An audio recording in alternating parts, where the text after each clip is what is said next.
అది వాస్తవానికి కేరళకు చెందినటువంటి సోహెల్ అనే వ్యక్తిని గంజాయికి సంబంధించినటువంటి అక్రమ వ్యాపారంలో అంటే అది కూడా తమిళనాడుకు ఒక లారీ సరఫరా చేస్తుంటే ఆ లారీని పట్టుకుని తీగ లాగితే డొంకంతా కదిలినట్టు దానికి సంబంధించినటువంటి సోహెల్ మరో ఇద్దరు వ్యక్తుల్ని వైజాగ్ లో పట్టుకొని పట్టమట పోలీస్ స్టేషన్ కి విజయవాడ పట్టమట పోలీస్ స్టేషన్ కి తీసుకొచ్చారు. తీసుకొస్తే పోలీస్ స్టేషన్ లో ఉండగానే అతను పోలీసుల కళ్ళు కప్పి పరారైపోయాడు. అది పోలీస్ సార్ వ్యవస్థ నేను అలా ఉంది. సార్ నేను ఓపెన్ గా హోమ్ మినిస్టర్ గారిని నేను అంటున్నాను, ఆవిడ ఏ చర్యలు తీసుకున్నా పర్లేదు సార్. వైజాగ్ లో వెహికల్ దగ్గర అంటే లారీలో పట్టుకున్నటువంటి గంజాయి అరకు పరిసర ప్రాంతాల్లో పండుతుందని గత ప్రభుత్వంలో ఈ రాష్ట్ర డీజీపీ కాదు, తెలంగాణ డీజీపీ చెప్పినాడు సార్. త్రూ ఎంక్వైరీ ఎవిడెన్స్ తో పెట్టినారు. అక్కడి నుంచి ఒక సరుకు ఎగుమతి అవుతుంటే వైజాగ్ లో లారీ సీజ్ చేస్తే అరెస్టు చేయాల్సింది కూడా వైజాగ్ లోనే. కానీ వైజాగ్ పోలీసులకు అంత గట్స్ లేవు. ప్రతిదీ పటమట పోలీస్ స్టేషన్ నుంచే జరుగుతుంది అని స్వయంగా హైకోర్టు న్యాయమూర్తి చెప్పినారు. పటమట పోలీస్ కి కొమ్ములు వచ్చినాయా అని. ఏంటి ఏం జరుగుతుంది పటమట పోలీస్ స్టేషన్ లోనని పలుమార్లు హైకోర్టు వారు చివాట్లు పెట్టిన పోలీస్ స్టేషన్, ఇంత దరిద్రపు కొట్టు పోలీస్ స్టేషన్ ఈ రాష్ట్రం మొత్తంలో ఎక్కడా లేదు అంటూ కూడా ఘటైన విమర్శలు చేసింది పత్రికా ముఖంగా చాలా చోట్ల.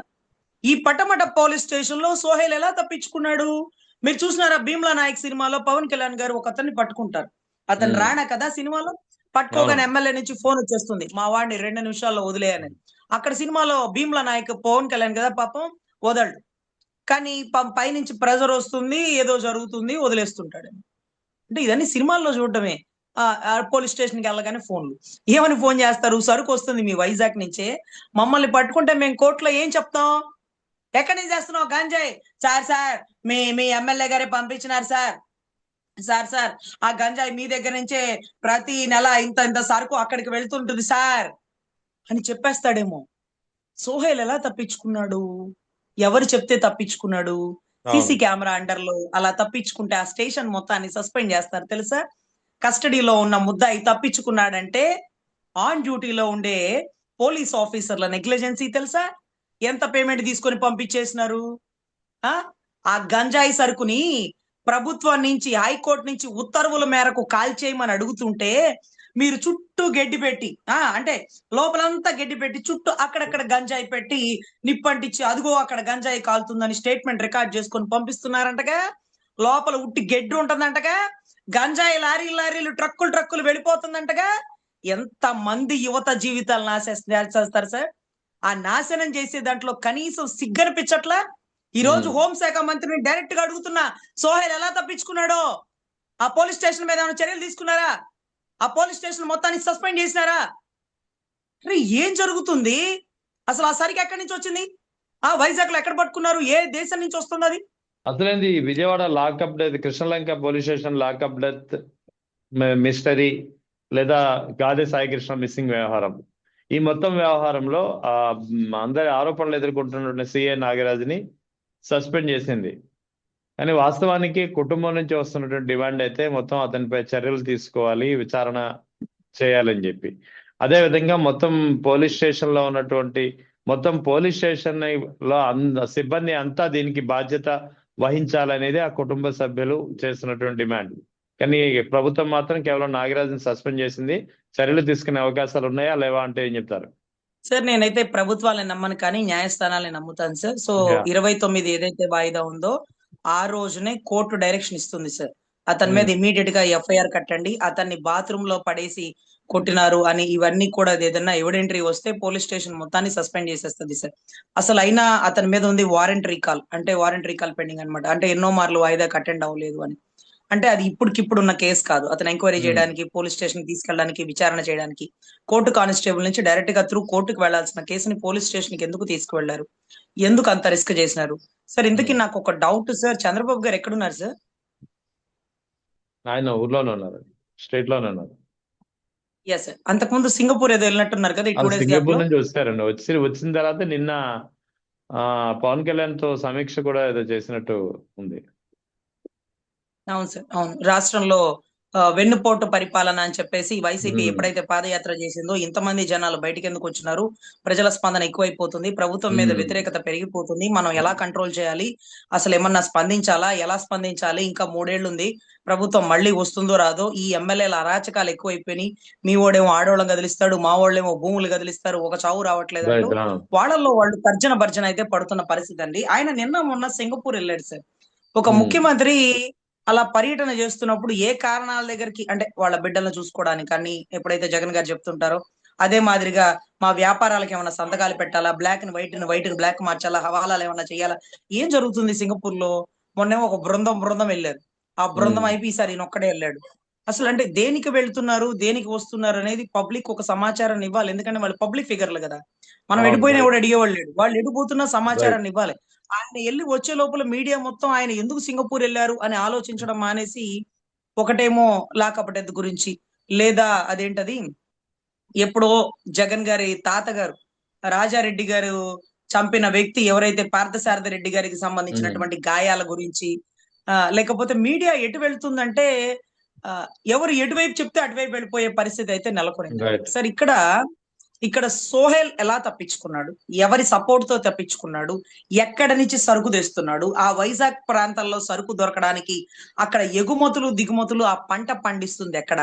సో ఇవన్నిటి మీద కాన్సన్ట్రేషన్ పెట్టాల్సినటువంటి హోంశాఖ సోహెల్ తప్పించుకున్నాడు అనగానే ఆవిడ సమాధానం చూడండి. ఆవిడ కళ్ళతో సైగ చేస్తూ అలా డీజీపీ వైపు చూపిస్తే అలా డీజీపీ గారు ఒక డైరెక్షన్ ఇచ్చారు. అంటే సోహెల్ అంటే ఎవరో ఈవిడికి తెలియదు. తెలియదు. లాకప్ డెత్ అంటే విచారణ చేస్తున్నారు, ఎవరి మీదైనా చర్య తీసుకోవాలి కదా, తప్పదు కదా అంటది. తప్పదు కాదు, కరెక్ట్ గా చర్య తీసుకోవాలి, అది బాధ్యత అంటది. అన్ని ఆవిడేలాగలే. వీటన్నిటికంటే మించి హెచ్ఎం అంటే స్కూల్ అంటే హెడ్ మాస్టర్ అనుకుంటుందో హోమ్ మినిస్టర్ అనుకుంటుందో నాకైతే తెలియదు కానీ ఏదైతే అతను ఎవరండి చింతమనేని ప్రభాకర్ గారి ఇంటి ముందు తాగి వీరంగం చేస్తుంటే, ఏమండి మీకు తెలీదు, నాకు తెలీదు, పోలీసులకు తెలుసు ఎక్కడ ఏం చేయాలో అని. అవును. మీకు తెలియదంటే బానే ఉంది, మాకు తెలియదని ఎందుకంటావు? మాకు తెలుసు, అది చట్ట విరుద్ధం, ల్యాండ్ ఆర్డర్. అది ఎమ్మెల్యే అయినా, రిక్షా వాడైనా, ఆటో వాడైనా, ఒక ఉద్యోగస్తుడైనా అదే శిక్ష. నీకు తెలియదని రైట్. చెప్పు. నేను స్కూల్ రైట్. Teacher right. నుంచి వచ్చాను, నాకు తెలియదమ్మా, మీకు తెలుసు కదా అని చెప్పండి. అందరికీ తెలియదని చెప్పకండి. మీకు తెలీదు, నాకు తెలీదు, పోలీసు వాళ్ళకి తెలుసు అంటది. మాకు తెలుసు, అది చట్ట విరుద్ధం, ఇమ్మీడియట్ గా అతని మీద కేసు కట్టాలా, కట్టినారా? వాళ్ళకి తెలుసు, వాళ్ళకి ఏం చేయాలో వాళ్ళకి తెలుసు. రైట్. వాళ్ళు ఏం చేయాలి, వాళ్ళకి తెలుసు అంటే నీకు తెలియదని, రిపోర్టర్లకు తెలియదని ఆ సమాధానాలు అక్కడ కూర్చొని అలా మాట్లాడడం కరెక్టా అండి? రైట్. ఇప్పుడు రైట్. ఆయన గుడ్డు పగలగొడతాను, లేకపోతే వాడు వీడు అనబట్టే కదా ఆయన ముందుకు వచ్చాడు. మీ వైసీపీ పార్టీలో యాంకర్ శ్యామల గారు ఉంటారు, ఆవిడ గురించి ఇది మాట్లాడకుండా లేరు సార్. ఇది మాట్లాడకుండా లేదు. ఆ కిరాక్ ఆర్పి ఉన్నారు కదా, ఆయన భావజాలం, ఆయన పదజాలం ఎప్పుడన్నా పవన్ కళ్యాణ్ గారు విన్నారా అండి? రోజా గారి గురించి ఆయన ఎవరో బండా సత్యనారాయణమూర్తి గారు మాట్లాడితే సభాష్ అన్నారట. సభాష్ అన్నారు. ఒక మహిళ గురించి దుర్భాషలు ఆడితే సభాష్ అన్నారు. మరి ఇక్కడ పౌడర్ మేకప్లు కింటాలు మేకప్లు వేసుకుంటావు అని అన్నాడు. అది తప్పేనేమో, కానీ అక్కడ ఖండించలా. నడి రోడ్డు మీద ఒక పంచాయతీ శాఖలో ఉద్యోగిని మీద, ఒక దళిత బిడ్డ మీద కుక్కను కొట్టినట్టు కొడుతుంటే దాని గురించి ట్విట్టర్ లో పోస్ట్ పెట్టలా. మహిళల మీద దాడులని ఖండిస్తున్నానని పెట్టలా. ప్రతిపక్ష ఇంటి మీద దాడిని ఖండిస్తున్నానని పెట్టలా. కానీ ఏబిఎన్ దాని మీద ఇమీడియట్ గా రియాక్ట్ అయ్యారు. గతంలో అదే ఏబిఎన్ మీ తల్లిని చెల్లిని దూషించినప్పుడు అదే ఏబిఎన్ మీద మీరు ట్విట్టర్ లో దారుణంగా పోస్టులు పెడితే ఆ ఏబిఎన్ వాళ్ళు మీకు పరువు నష్టానికి సంబంధించిన కేసులు కూడా వేసినట్టున్నారు గతంలో. మీకు గుర్తుందా సార్? రైట్. సో ఇవన్నీ అప్పుడు జరిగినాయండి. అప్పుడు ఒక పదజాలం, ఇప్పుడు ఒక పదజాలం అనేది కరెక్ట్ కాదు. తప్పుని ఎవరు చేసినా తప్పే, ఎక్కడ చేసినా తప్పే, ఏ వ్యక్తి చేసినా తప్పే. రోజా గారికి ఒక చట్టం, విడుదల రజనీ గారికి ఒక చట్టం, లేకపోతే అనితమ్మ గారికి ఒక చట్టం లేదు. వాళ్ళ గురించి ఎలా మాట్లాడుతున్నారు, వీళ్ళ గురించి ఎలా మాట్లాడుతున్నారు? దయచేసి మీరు కూడా దాన్ని పర్యవేక్షించి మీరు ట్విట్టర్ లో పెట్టే పోస్ట్ ని ఆచి తూచి పెట్టండి. మీరేంటి ఇలాంటి పోస్టులు పెట్టడం ఏంటి? నిన్నటి రోజు ఎవరో ఒక అభిమాని అనుకుంటా నోటికి ప్లాస్టర్ వేసేస్తే బాగుండు, ఇతను ఏం మాట్లాడుతున్నాడు ఇతనికైనా అర్థం కావట్లేదు అంటూ దాన్ని కూడా సర్క్యులేట్ చేసినారు. ఆ పరిస్థితికి దిగజారద్దని నా ఆవేదన సార్. ఇంకొకటి మేడం, ఇప్పుడు ఈ కృష్ణలంక వ్యవహారం ఒకవేళ విచారణలో అన్ని తేలితే, నాకెందుకు ఆ మదురై కోర్టు ఇటీవల 2 నెలల క్రితం మదురైకి సంబంధించి మదురై కోర్టు ఒక తీర్పు ఇచ్చింది.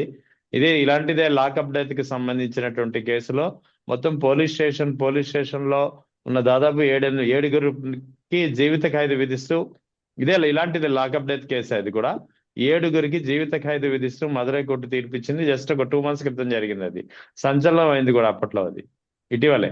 సార్ అద- అంటే జీవిత ఇక్కడ కూడా ఖైదీనే కాదు సార్, కృష్ణలంక ఉరి పోలీస్ శిక్ష. స్టేషన్ విషయంలో కూడా అటువంటి పరిణామమే జరగాల. సార్ ఉరి శిక్ష కూడా వేసేసింది సార్, చెన్నై కోర్టు ఉరి శిక్ష కూడా అవునా? వేసేసింది వాళ్ళందరినీ.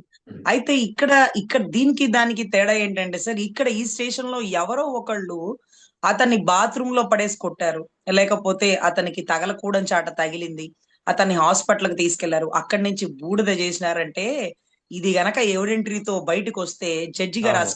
స్టేషన్ మొత్తాన్ని ఉరిశిక్ష వేసి పడేస్తారు సార్. ఎందుకంటే పైన బాస్ మేము ఒకళ్ళు ఉన్నామని తెలిసి కాల్చి బూడిద చేసి అసలు ఏం చేద్దాం అనుకుంటున్నారు మీరు చట్టాలని అని చెప్పి కఠినమైన చర్యలు తీసుకుంటాయి సార్. కానీ ఏ ఎవిడెన్స్ బయటకు వస్తది, ఏ సీసీ ఫుటేజ్ ను బయటికి రానిస్తారు? రాజు తలుచుకుంటే దెబ్బల కొదవ అని ఉమ్. ప్రభుత్వంలో వాళ్లే ఉన్నారు, సిఐడిలో వాళ్లే ఉన్నారు, సిట్ లో వాళ్లే ఉన్నారు. దయచేసి నేను బాధితుల తరపు నుంచి ఒకటే అడుగుతున్నాను, దీన్ని ఒక్క సిబిఐ ఎంక్వైరీ వేస్తే తప్ప సిట్టు సిఐడి నుంచి మీకు ఎటువంటి న్యాయం జరగదు, దొరకదు ఉమ్. అని నా ఆవేదన అండి. కానీ సేమ్ ఇన్సిడెంట్స్, బట్ ఇక్కడ ఎవిడెంటరీగా దొరకడానికి చెప్పడానికి ఎవరు ధైర్యం చెయ్యరు కాబట్టి, అంటే ఎవరో చెప్పింది రాసుకోవడానికి ఇదేమన్నా సినిమా Yeah. రైటర్ కాదు కదా. అవును. మనం ఎంక్వైరీ చేయాలి కాబట్టి దీని మీద సిబిఐ ఎంక్వైరీ వేస్తే మాత్రం ఈ కాలిపోయిన బూడిద ఏ పోలీస్ స్టేషన్ నుంచి ఏ హాస్పిటల్ కి తీసుకెళ్లారు, ఏ కానిస్టేబుల్ బండి మీద ఎక్కించుకొని తీసుకెళ్లారు, ఇవన్నీ కూడా బయటకు వస్తది. కాబట్టి ఇంకొకసారి అంటే మన 2 రాష్ట్రాలు చూసుకుందాం, మన 2 రాష్ట్రాల్లో ఎక్కడా కూడా ఇంత ధైర్యం చేయరు. దయచేసి హైకోర్టు వారు దీన్ని చాలా సీరియస్ గా సుమోటోగా పరిగణించి ఈ రాజకీయాలకి అతీతంగా మిమ్మల్ని నమ్ముకున్న న్యాయవాదులు మాలాంటి వాళ్ళకి న్యాయస్థానాల్లో ఖచ్చితమైన న్యాయం దొరుకుతుంది అనుకున్న వాళ్ళకి మీరు అద్భుతమైన తీర్పునిచ్చి చట్టపరమైన చర్యలు తీసుకొని ఎఫ్ఐఆర్లు కట్టి ఒక్కసారి ఉరిశిక్ష వేసి పడేస్తే ఇక జీవితంలో యూనిఫామ్ వేసుకున్న వాడు ఏ పొలిటికల్ లీడర్ చెప్పిన పని చేయడు. ఎవడైనా డబ్బు కోసమే చేస్తాడు, ప్రాణాన్ని పణంగా పెట్టి చేయడు కదా. మా ప్రాణాలు పోతాయి sir. Last time Patamata police station ఏం చేశారు, మొత్తాన్ని ఉరిశిక్ష వేసి పడేసినారు. కృష్ణాగ పోలీస్ స్టేషన్ ఏం చేశారు, మొత్తాన్ని ఉరిశిక్ష వేసి పడేసినారు. వద్దు సార్ ఈ ఉద్యోగం కాకపోతే బతికితే బఠానీలు అమ్ముకుంటాం బస్ స్టాండ్ లో అనేటటువంటి భావజాలం వచ్చేస్తుంది సార్. సో అలా రావాలా, అలా ఒక భయం ఉండాలా, అలా చట్టం అంటే ఒక బెరుకు ఉండాలా. సో అంత గొప్పగా జడ్జిమెంట్ రావాలని కోరుకుంటున్నాను సార్, ఆశిస్తున్నాను సార్.